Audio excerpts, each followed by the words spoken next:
how to go live on TikTok Lite app in 2024. Whether you're new to TikTok or just need a refresher, I've got you covered, so let's dive in. First, open your TikTok app. Make sure you're logged in into your account. Now, TikTok Lite home screen. Now, to go on live, you need to have at least 1000 follower. If you meet this requirement, you can proceed. Tap the plus icon on the bottom of the screen. This is where you normally create a new video.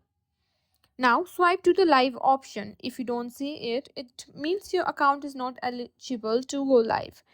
Now, if you have, tap on live and enter a catchy title for your live stream and choose a cover image that represents your content. This will attract viewers to your live sessions.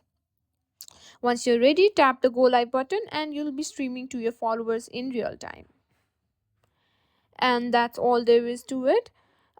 If you found this video helpful, please give it a thumbs up and subscribe to our channel for more tutorials. See you in the next one.